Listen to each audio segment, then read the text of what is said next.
ከአምላኬ ጋር እምብዛም ቃሉ ያንሳል መሰል ማለት የምንገናኘው ሁለት አጠር ያሉ ትዕዛዝ መሰል ጸሎቶቼን ልናገር ስል ነው።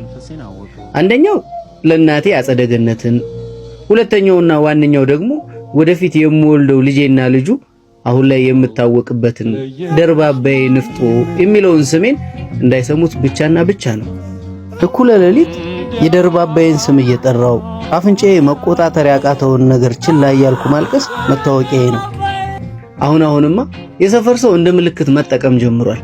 እና እስኪ ጎሽ ደርባባዬ ንፍጦ ሰክሮ የሚያድርበት ቱቦ አጠገብ ካለ ሱቅ ገዝተና ይባላል።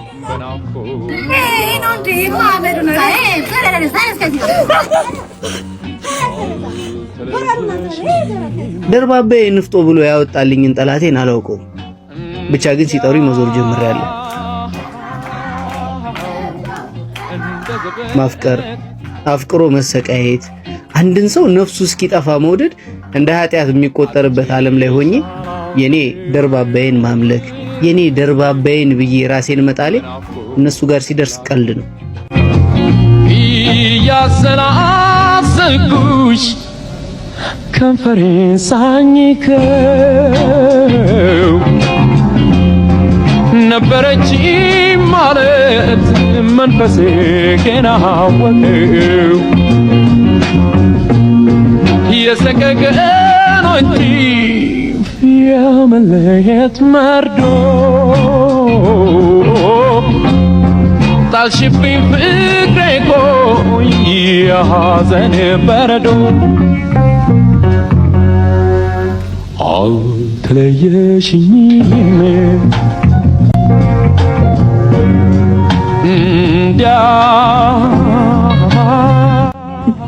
አካሉ ጌታነስ የምትወደው ምግብ ሰርቼልሃለሁ።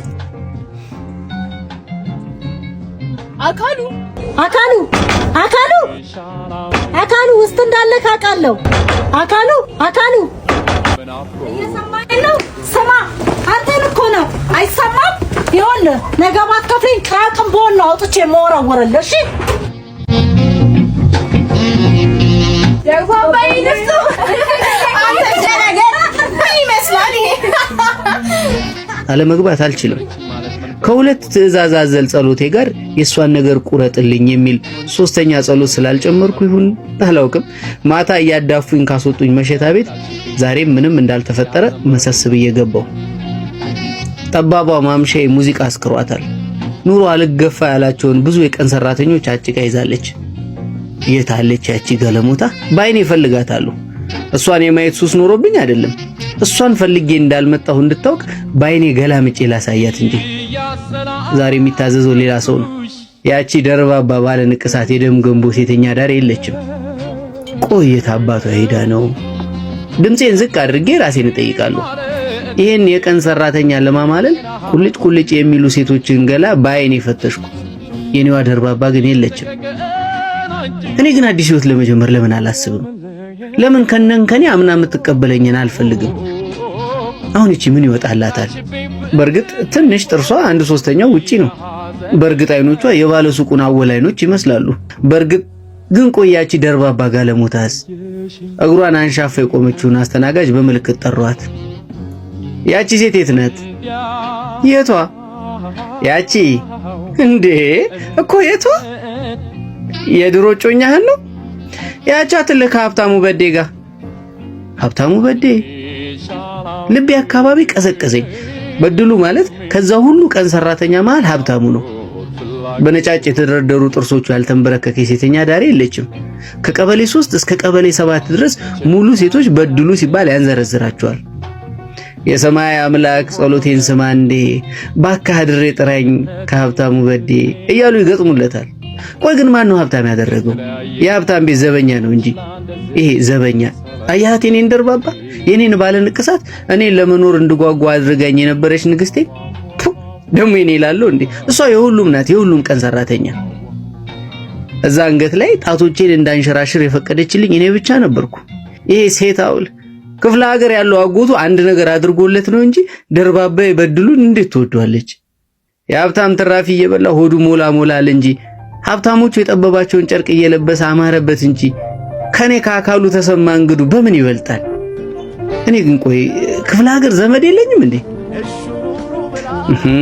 እውነትም እናቴ ብትሆን ጥላይን ትሄድ ነበር? እናቴ ብትሆን የሚጎዳኝን እያወቀች የሌላ ሰው ትሆን ነበር? መተኪያ የሌለው የእናት ሞት ነው እንጂ። ድምጼን ከፍ አድርጌ ቆይ ምንድነው የማወራው? ሰክራለሁ እንዴ? እሺ የዛሬው ሳረቄ ለምንድነው ውሃ የሚለው? ይቺ ጋለሞታ ከዚህ ሴት አውል ጋር አሸሼ ገዳሜ ስትል አረቄ ማውጣት አቃታት አይደል? አካሉ ብቻ ማውራት ጀመርክ እንዴ? ዞር ያየሁት ግርማ ነው። ግርማ ግን ድሮም እንደዚህ ያስጠላል። አረቄው በጣም ቀጠና። የኔ ምንም አልሆንም። እስኪ አንተን ብሎ በአንድ ትንፋሽ ጅው አድርጎ ከንፈሩን በእጁ ሞዠቀው። ቦክስ ልሰንዝር ይዣንጠልጥዬ አውጥቼ ይዋጣል ልበለው? ልክ ነህ፣ ያንተ ቀጥኗል። እንካማ ቅመሳት ብድር የለ በመለስ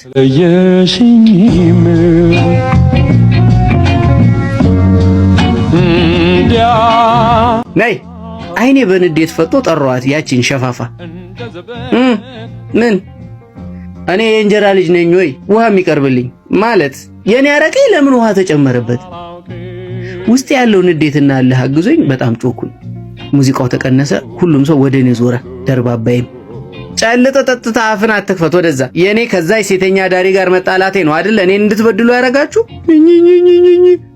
ሰካራም ጎሽ አረጋገጠችልኝ ያቺ ጋለም። አንተ ሰው ለአፍ ለከታ በጅለት በድሉ ነው። ባላበጅለትስ ቆምኩኝ። በእርግጥ አረቄው ነው የቆመው። እኔማ በምን አቅሜ እኔ አበጅልሃለዋ። እንግዲያውስ ያኔ ወንድ ከሴቱ ይለይለታል። ተጠጋሁት። አንተ ሰው አትነካካኝ፣ ኋላ ጉልቦታህን መጥቼ ያለ ዘር እንዳላስቀርህ። አይኖቹ ፈጣው እስኪ አንድ ቃል ተንፍስ የሚሉ ይመስላሉ። ደርባባዬ ፈርጣማ እጆቹን ይዛ ተበድልዋ ሰበብ ይሆንብሃል ስትለው ጆሮዬ ገባ። የጨጨሆ ገብርኤል አካሉዬ ለኔ ወንድ አንተ ብቻ ነህ ብላይ ነበርኩ። ከአምላኳ ቀጥላ ያለኋት ብቸኛው የራሷ ሰው ነበርኩ። ጉንጫ አካባቢ ራሰኝ። እንባዬ ያ ሁሉ ሰራተኛና ደርባባዬ ፊት አዋረደኝ። ወዲያው በለበስኩት ልብስ ጠርጌ አንተ ሴት አውል አላስጨረሰኝም። አንዳች ነገር ላይ ተከመረ። ለማርያም ዝክር የተጎዘጎሰው ቄጤማ ላይ ፊቴን ሸፍኜ ጥቅልል ብዬ ተኝቻለሁ። በድሉ መሰንዘሩን አላቆመም። አንዳንዴም እርግጫለሁ። ማገላገል የፈራ የቀን ሰራተኛ ከንፈሩን እየመጠጠ ያየኛል። በድሉ ግን አላሳዝነው። ድንገት ግን በመሃል የጠርሙስ ድምጽ ሰማሁ። ወዲያው አጠገቤ አንድ ግዙፍ ነገር ወደቀ። ሁሉም ሰው ጮኸ። ግራ ገባኝ። በድሉ ደምስሮቹ ተገታትሮ አጠገቤ ወድቋል። ደነገጥኩ። እሷ ናት እኮ ለጉልበቱ አዝና አረቄውን በውሃ ስጡት ያለችው ብሎ ሲያንሾካሾኩ ሰማሁ። ይበልጥ ደነገጥኩ። ባለሁበት ጉልበቴን አቅፌ ቁጭ ብዬ ባይኔ ፈልጋት ጀመር። አየኋት የኔን እጮኛ፣ የኔ ጠበቃ። አይኗ በንዴት ፈጦ ቁና እየተነፈሰች በእጇ ጠርሙስ ይዛ ቆማለች። ደርባባዬ አሁንም ትወደኛለች እንዴ?